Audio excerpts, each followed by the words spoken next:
Hello साथियों, कैसे आप सभी का स्वागत है मेरे चैनल। जैसा कि यहाँ पर सबसे पहले हम देखेंगे प्रायिकता के बारे में समझेंगे, जिसे हम प्रोबेबिलिटी बोलते हैं। उसमें कई टाइप से क्वेश्चंस पूछे जाते हैं, जैसा कि एक बार दो पासे वाला क्वेश्चंस पूछे जाते हैं, उसके बाद पूछे जाते हैं ताश वाले, और उसके बाद दो सिक्के या सिक्के वाले संबंधित तीन ही टाइप से क्वेश्चंस पूछे जाते हैं। तो सबसे पहले यहाँ पर हम समझेंगे पासे वाले क्वेश्चंस। तो सबसे पहले जानेंगे पासे वाले में कितने टाइप होते हैं।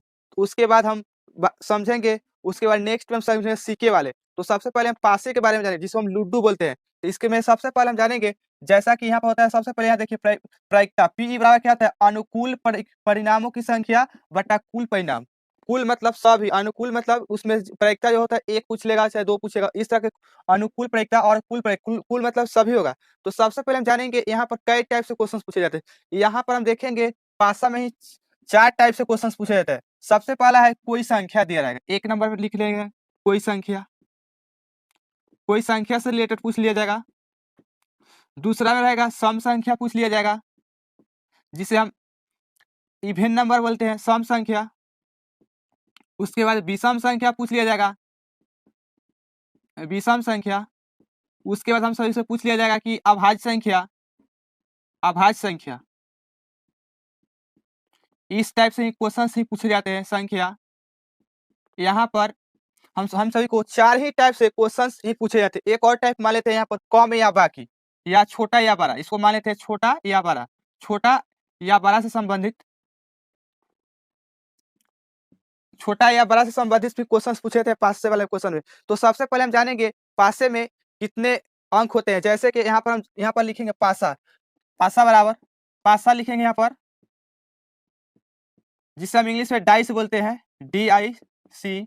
जैसे हम सभी जानते हैं कि पासे में कितने होते हैं, 1 से लेकर 6 तक अनुक्रम होते हैं। जैसा यहाँ पर देखिएगा, एक पासा को आप लीजिएगा, उसको देखिएगा, जो हम सभी बचपन में लूडो खेलते हैं उसको लीजिएगा। तो सबसे पहले यहाँ पर 1 लिखा रहेगा, 2 रहेगा, 3, 4 रहेगा, 5 और 6, यहाँ तक ही रहते हैं। कितने रहते हैं पासे में, हम सभी कितने रहते हैं, 6 तक अनुक्रम रहते हैं। जैसा कि आप देख रहे हैं यहाँ पर, जैसे यहाँ पर पासा में 6 तरह के होते हैं। उसमें क्या रहता है, उसमें हम सभी या कोई 3 रहता है, कोई 5 रहता है, कोई 1 रहता है। तो सबसे पहले यहाँ देखेंगे हम कि, और इसके अलावा एक टाइप का और क्वेश्चन से पूछे जाते हैं, संभव घटना की प्रायिकता क्या होगा, तो 1 होगा। और चाहे असंभव घटना की 0 हो जाएगा। असंभव मतलब असंभव घटना की प्रायिकता,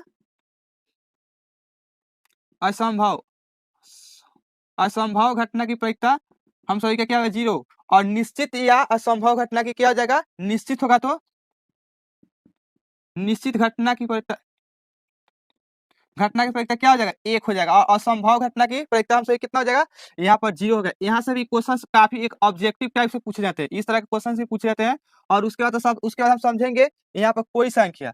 तो यहाँ पर क्वेश्चन जैसा कि दिया रहेगा, हम सभी से पूछ लिया कि 5 आने की प्रायिकता की याद करें। अब बताइए यहाँ पर, तो हम सब फॉर्मूला पता है, PE बराबर अनुकूल परिणामों की संख्या बटा कुल परिणामों की संख्या। तो हम सभी जानेंगे कुल परिणाम। हम सही लूडो में 1 से 6 तक ही दिए रहते हैं। पासा में कितना आता है, अनुक्रम 1 से 6 तक। कुल परिणाम से कितना हो जाएगा, कुल परिणामों की संख्या बटा 6 हो जाएगा। और हम सभी क्या पूछ रहे हैं, 5 आने की प्रायिकता। तो हम सभी को पता है लूडो में 5 कितने बार, एक बार आते हैं। तो हम सभी लिख सकते हैं अनुक्रम की संख्या। तो यहाँ पर लिखेंगे PE बराबर, और उसके बाद यहाँ पर हम लिखेंगे जैसा कि 5 आने की प्रायिकता। तो 5 कितने बार आता है लूडो में, एक बार आता है। तो यहाँ पर 1। और उसके बाद हम क्या करेंगे, पूरे लूडो में कितने अनुक्रम होते हैं, जैसा कि यहाँ पर होता है, हम सभी का टोटल होता है 6 तक। यहाँ पर लिख देंगे 6।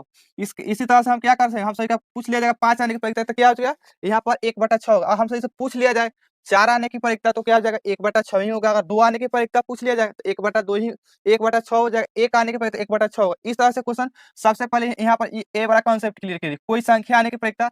उसके बाद नेक्स्ट आता है हम सभी का क्या, वह है जो कि हमको पूछ लिया जाएगा सम संख्या आने की प्रायिकता। अब बताइए हम सभी को, प्रायिकता में सबसे पहले हमको पासा में कितने होते हैं अनुक्रम, 1 से 6 तक होते हैं। वहां पर 1 से 6 डिजिट तक ही लिखा रहता है पासा में।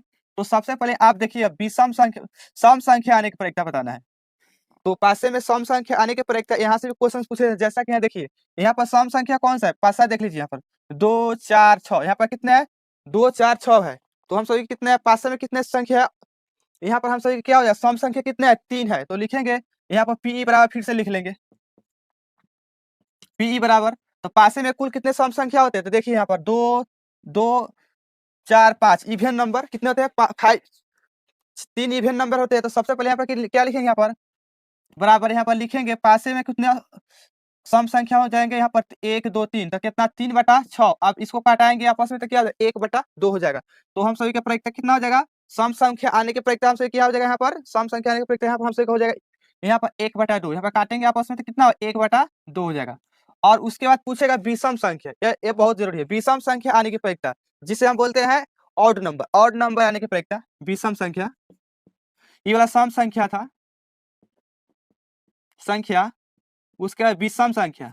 विषम संख्या तो हम सभी को पता है विषम संख्या कितने आते हैं पासे में, देखिए यहाँ पर देखिएगा एक पहले 5 हो गया, यहाँ पर 3 हो गया, यहाँ पर भी 1 हो गया, इस तरह से 1 3 5 विषम संख्या है। तो सबसे पहले यहाँ पर लिखिए विषम संख्या कितना होता है 3। अब कुल परिणाम कितना है पासे में, पासे में हम सभी कितना 1 से 6 ही तक डिजिट लिखा रहता है। तो सबसे पहले यहाँ पर लिखेंगे, यहाँ पर 3 हो गया विषम संख्या, तो जैसे 1 3 5 तो यहाँ पर लिख देंगे, यहाँ पर जैसा कि यहाँ दिया गया है तो हम लिखेंगे 3/6।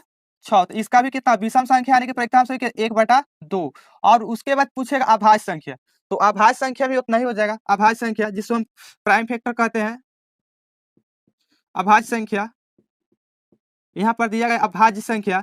तो यहाँ पर समझिए अभाज्य संख्या जैसे यहाँ पर होते हैं 1 4 नहीं 4 नहीं होगा 3, और उसके बाद क्या हो जाएगा 5 हो गया, ये भी कितना होगा 1/2 ही होगा। कैसे यहाँ पर लिखेंगे 3/, ये पर अभाज्य संख्या भी होता है, इसको आपस में कटाएंगे तो क्या हो जाएगा 1/2 हो जाएगा। उसके बाद हमसे क्या क्या पूछता है छोटा या बड़ा। अब यहाँ पर समझिए 5 से कम आने की प्रत्येकता पूछ लेगा, 5 के बाद आने की प्रत्येकता पूछ लेगा, इस तरह से क्वेश्चन भी पूछे जाते हैं। तो सबसे पहले यहाँ पर देखिएगा 5 से कम आने की प्रत्येकता, तो आप बताना अगर 5 से कम आने की, तो यहाँ पर लिखेंगे पीई बराबर हम लिख सकते हैं यहाँ पर देखिए 5 से कम आने की प्रत्येकता, देखिए 5 यहाँ पर दिया गया है तो इसका कम कौन है 1 2 3 4, 1 से 4 तक है तो कितना है 4/6 लिखते हैं। टोटल कितना होता है, टोटल 6 ही होते हैं। तो इसमें क्या होता है, इसको आपस में कटाएंगे तो हमसे क्या होगा, यहाँ पर 1/4 से काटेंगे तो हमसे कितना 2/3 आ जाएगा। यहाँ पर हमसे कितना आ जाएगा 2/3, हमसे 2/3 आंसर हो जाएगा यहाँ पर। और उसके बाद पूछ लिया जाएगा 4 से अधिक, तो 4 से अधिक कौन कौन संख्या है 5 6, तो 2 ही है। 4 से अधिक पूछ लिया जाएगा, तो 4 से अधिक अधिक तो यहाँ पर लिखेंगे 4 से अधिक कौन संख्या 1 2, पूरा संख्या कितना है 2, और टोटल कितना है अनुक्रम अनुकूल परिणाम कितने हैं 2, और उसके बाद हम सभी टोटल कितना होता है जिसको हम कहते हैं कुल परिणाम 6।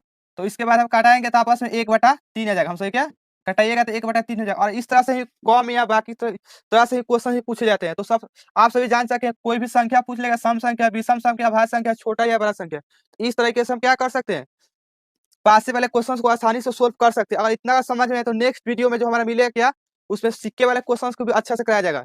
तो वीडियो को अच्छा लगा तो शेयर करना है और लाइक कमेंट और सब्सक्राइब भी करना चाहिए।